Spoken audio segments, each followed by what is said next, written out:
The significance of him winning the Oscar Robertson Award? Oh, I don't think it's too significant other than sort of validation of what we all knew, that he's the best player in college basketball. I think it's sort of a little bit unfortunate that there was a lot of criticism yesterday after the AP award came out when Michigan State's Denzel Valentine won that award. Just because of when the vote was taken, it was completely valid to put Hield and Valentine right there neck and neck, which it was a three vote separation between them. Obviously, now that we've had the benefit of the NCAA tournament, it's very clear who college basketball's best player is. But Denzel Valentine and Buddy Hield, both fantastic players. The good news is, though, this is the award that's given out in Oklahoma City, so Buddy Hield will be there at the College Basketball Awards for that presentation. That's in the middle of April. Barry? April 11th. April 11th. Barry, did Buddy get jobbed at all on the AP Player of the Year award? Oh, I don't think so. I mean, Denzel Valentine's a great player himself. You know, the vote was taken when the regular season was over. At the conclusion of the regular season, Michigan State was riding high. Valentine had been playing great. Hield had dropped off a little from that remarkable stretch in January. So, I mean, I think it was a legitimate debate. Now, if you took the vote now, it'd be a landslide. But at the time, it's a pretty clear toss-up. So, I don't think it's a scandal. Jenny, this isn't like college football where the Heisman is the Player of the Year that everybody recognizes. There are still a couple Players of the Year awards left. What are they, and who will win them?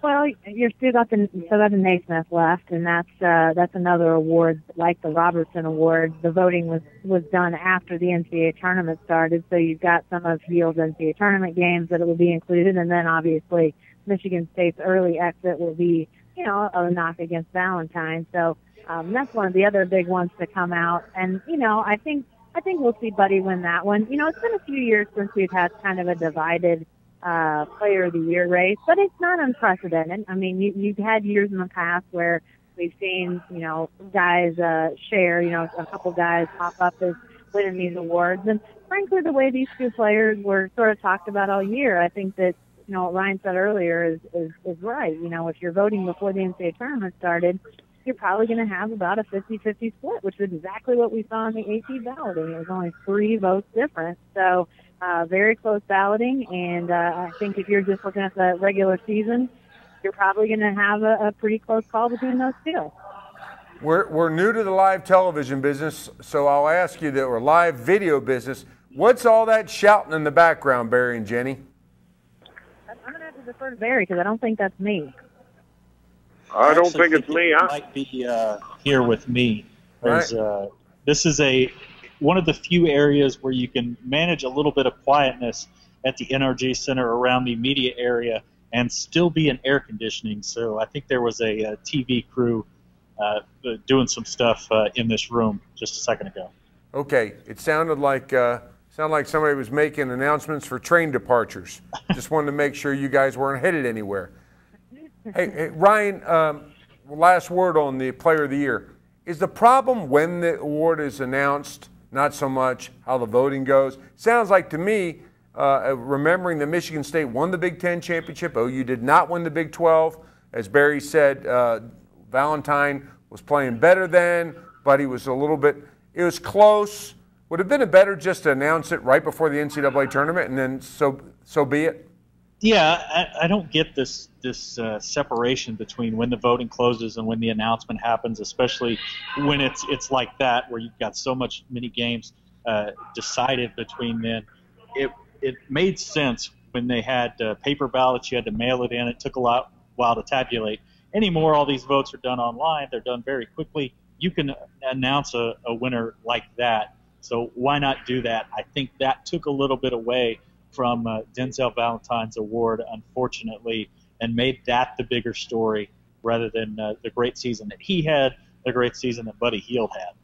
On to the game, tomorrow evening, Villanova OU. Barry, I see where Villanova is a 2-point under favorite over the Sooners, who they lost to by more than 20 points. over in Hawaii back in December, I believe. How do you explain Villanova being favored in this game? Well, you're asking me to explain why Vegas thinks that the American public thinks a certain thing. And so it really, to me, it's completely irrelevant. The truth of the matter is the people that bet, the American betting public, a good bunch of them don't know what happened in December. They know a lot more about names. Villanova, at least in recent years, has been a bigger basketball name than Oklahoma. So Villanova's ranked number one. They've had a fantastic season. They've got a better record. So, a lot of reasons to think that the bettors would sort of shift a little bit toward Villanova. Jenny, is there anything on the court that would lead us to believe that Villanova has a slight edge?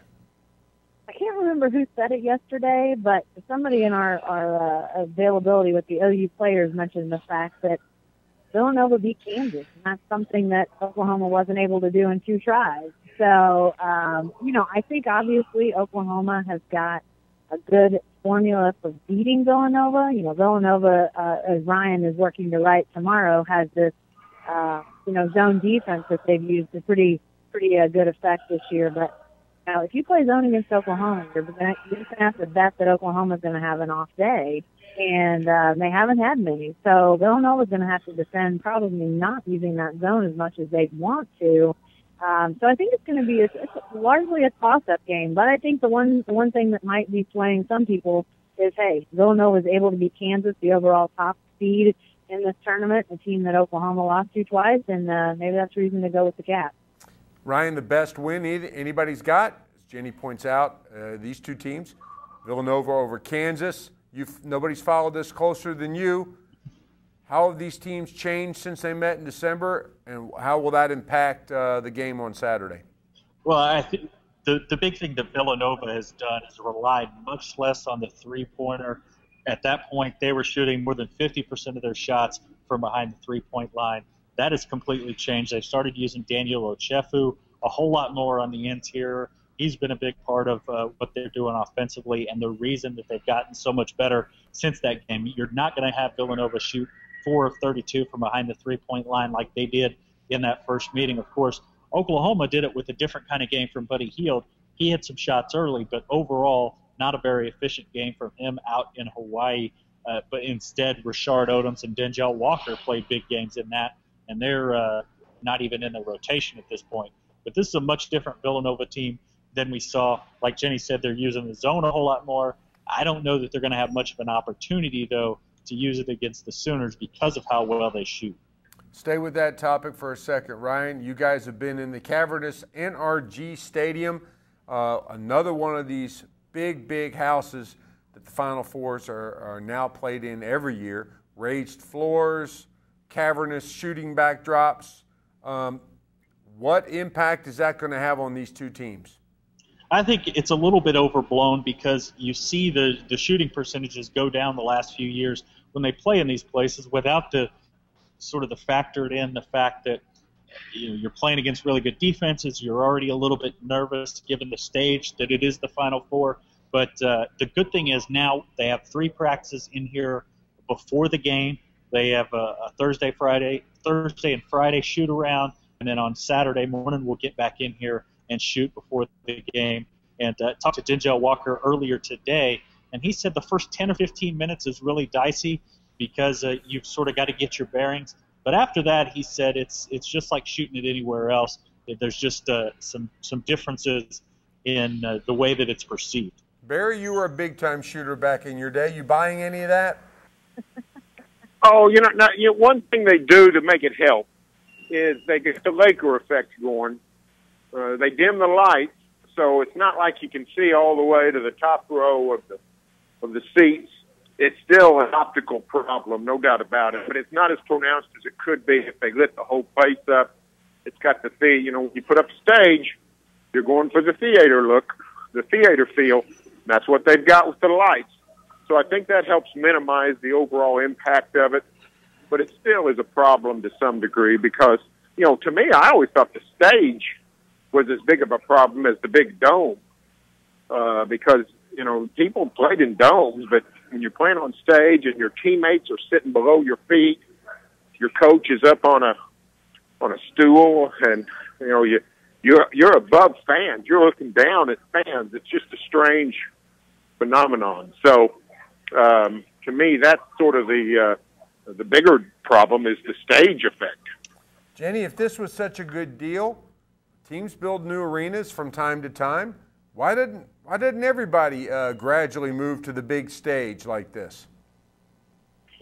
You mean on the college campuses?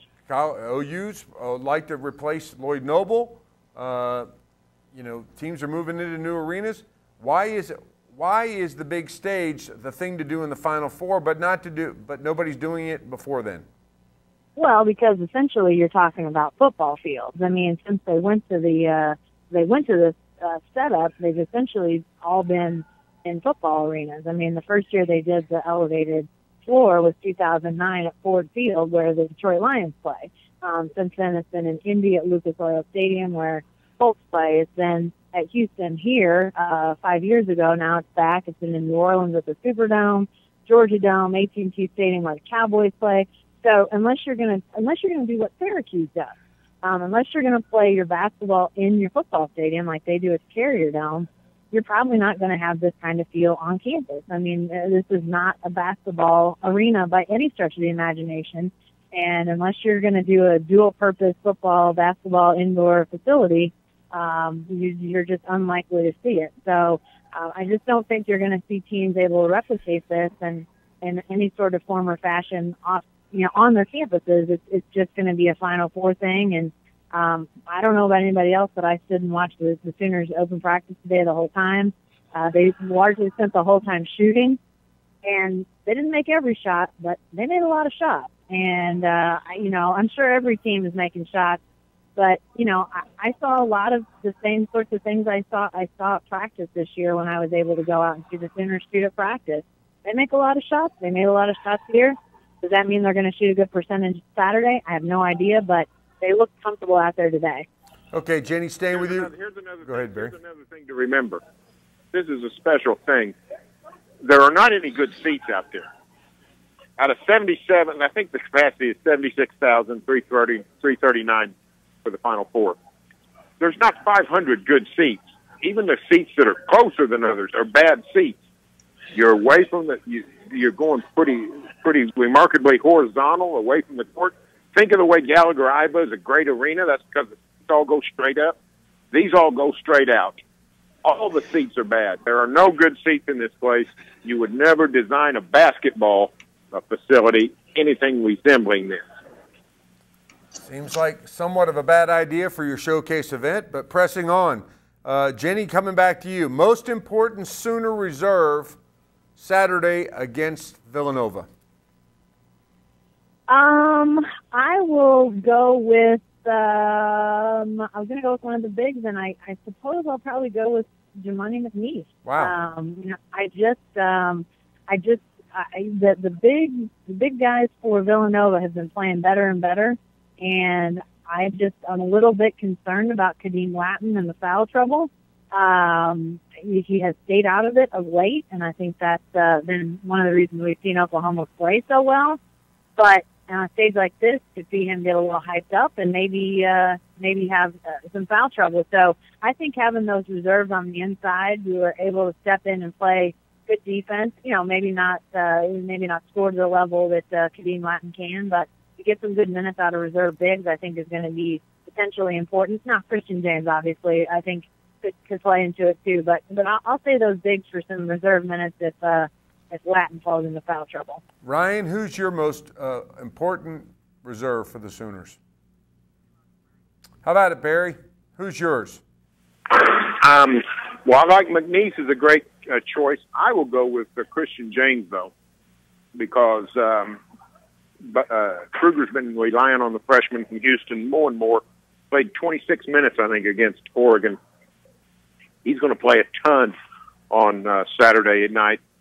And if he can play well, that means foul trouble on the perimeter doesn't really matter. That means that an off night from a Woodard or a Cousins is not as catastrophic. Christian James has come up huge in some of these games down the stretch. If he continues to play like that, Oklahoma's just that much better. Okay, guys, I think we lost Ryan, so we'll just stay with you, Barry. There's 4 teams there. Rank them from most likely to least likely to be the champion come Monday night. Well, I'll go Carolina, Oklahoma, Villanova, Syracuse, and the 2 in the middle, virtually even. Oklahoma, Villanova. And that seems to me be a toss-up game. It's quite apparent that Syracuse, Carolina is not a toss-up game. So, I give OU a little bit of an edge just because I do think that victory in December is a nice psychological edge. Sooners routed Villanova without a big game from Buddy Hield. If Buddy Hield has a big game, can Villanova win? I don't think so. Jenny, are your rankings any different? Yeah, I'd probably go with that.